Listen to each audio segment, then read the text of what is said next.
ये कहानी सिर्फ एक ड्रामे की नहीं है, ये एक गहरा नफ्सियाती थ्रिलर है।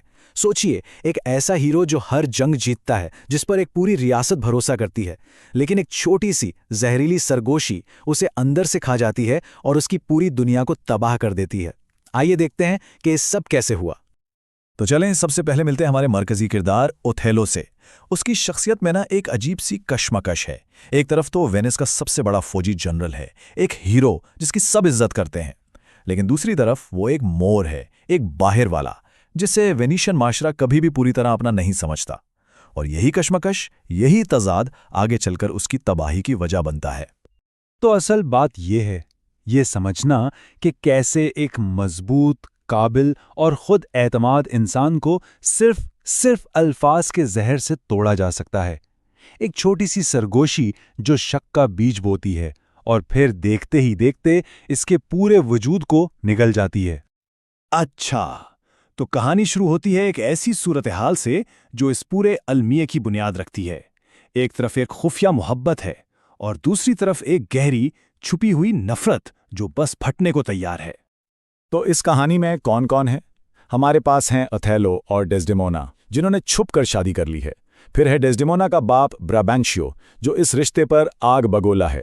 और सबसे अहम एआगो, जो बज़ाहिर तो ओथेलो का वफादार अफसर है, लेकिन अंदर ही अंदर नफरत की आग में जल रहा है। तो पहला झगड़ा उसी वक्त शुरू होता है जब ब्राबांशियों को शादी का पता चलता है।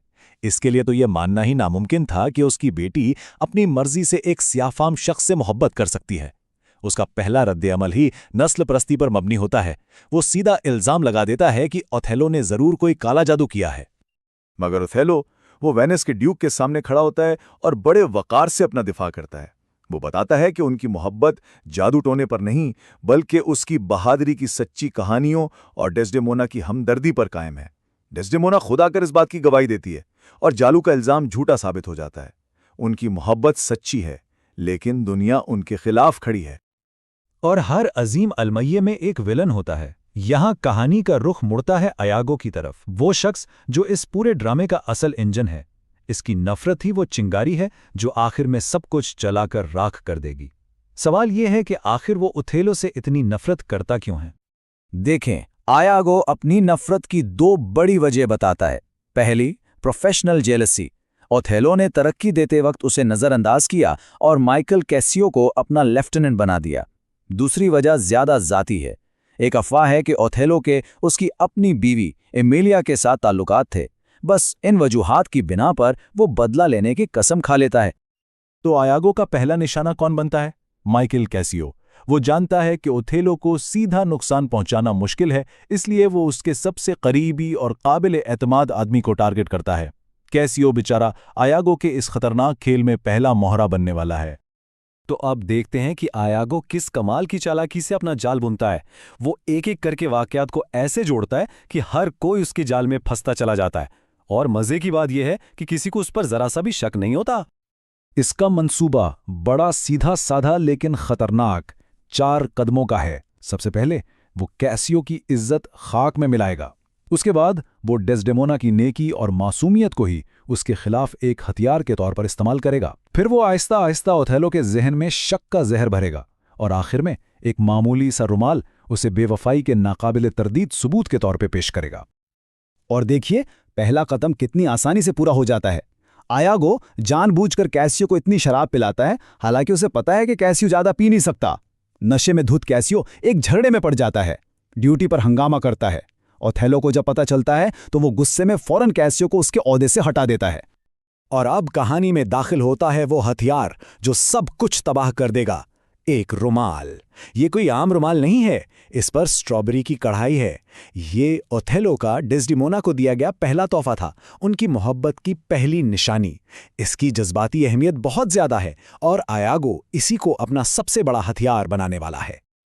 और ये रुमाल एक बड़े अलमनाक सफर पर निकलता है। डेस्डेमोना इसे अनजाने में गिरा देती है। आयागो की बीवी एमिलिया इसे उठा लेती है और अपने शौहर को दे देती है, ये सोचे बगैर कि वो किस खौफनाक साजिश का हिस्सा बन रही है। और आखिर में आयागो इसे चुपके से कैसियो के कमरे में रख देता है, जहां ये एक टाइम बम की तरह काम करेगा। अब हम कहानी के इस मोड़ पर पहुंचते हैं जहां से वापसी का कोई रास्ता नहीं। ये वो लम्हा है जब अयागो के बोए हुए शक के बीज एक जहरीले दरख्त की शक्ल इख्तियार कर लेते हैं और ओथेलो का शक एक पुख्ता, नाकाबिल तरदीद यकीन में बदल जाता है। आयागो अब ओथेलो के शक की आग पर तेल डालता है। वो एक मन घड़त कहानी सुनाता है। कहता है कि उसने कैसियो को नींद में बड़बड़ाते हुए सुना। वो डेसिडेमोना का नाम ले रहा था, उससे मोहब्बत का इजहार कर रहा था। ये कोई सबूत नहीं, सिर्फ एक सुनी सुनाई बात, लेकिन ओथेलो के बेचैन जहन के लिए ये बहुत था। और फिर आयागो अपना आखिरी और सबसे मोहलिक वार करता है। वो कसम खाकर कहता है कि उसने खुद अपनी आंखों से कैसियो को उसी स्ट्रॉबेरी वाले रुमाल से अपनी दाढ़ी पोंछते देखा है। ये वो ठोस सबूत था जिसने ओथेलो के जहन में रह सहे तमाम शकूक को खत्म कर दिया। इसके लिए अब ये बेवफाई का खुला सबूत था। बस इसी एक लम्हे में वो ओथेलो जिसे हम जानते थे वो खत्म हो जाता है। वो अजीम जनरल जो अकल और दलील से फैसले करता था, अब हसद की आग में जल के राख हो चुका है। वो कसम खाता है कैसियो और डेस्डिमोना दोनों को मार डालने की। अयागो का मंसूबा कामयाब हो चुका था। ओथेलो का ये इंतकाम का अहद तबाही का एक ऐसा सिलसिला शुरू करता है जिसकी लपेट में कोई भी महफूज नहीं रहता। कहानी अब अपने सबसे पुरतशद्दुद और अलमनाक अंजाम की तरफ तेजी से बढ़ रही है। आखिरी मनाजिर में तो जैसे मौत का तूफान आ जाता है। इयागो रोड्रिगो को मार देता है ताकि उसका राज न खुले। ओथेलो अपनी बेगुनाह बीवी डेस्डिमोना का गला घोंट देता है। जब इमिलिया इयागो के झूठ का पर्दा फाश करती है तो इयागो उसे भी कत्ल कर देता है। और आखिर में जब ओथेलो को अपनी खौफनाक गलती का एहसास होता है तो वो खुद अपनी जान ले लेता है। आखिर में सच्चाई सामने आ ही जाती है। इयागो का मकरू चेहरा सब देख लेते हैं, लेकिन बहुत देर हो चुकी होती है। डेस्डिमोना, ओथेलो, इमेलिया सब मर चुके हैं। पीछे जो बचता है वो सिर्फ तबाही, बर्बादी और अफसोस है। तो आखिर में ओथेलो की ये कहानी हमें क्या सिखाती है? ये हमें एक बहुत तल्ख हकीकत दिखाती है कि भरोसा और एतमाद कितने नाजुक होते हैं और शक का जहर कितना ताकतवर। ये कहानी सिर्फ एक किरदार की तबाही की नहीं, बल्कि इस बात की एक दर्दनाक याद दहानी है कि जब हम अपने अंदर के खौफ और अदम तहफ़्फ़ुज़ को बाहर की सरगोशियों पर हावी होने देते हैं तो नतीजा हमेशा तबाही ही होता है।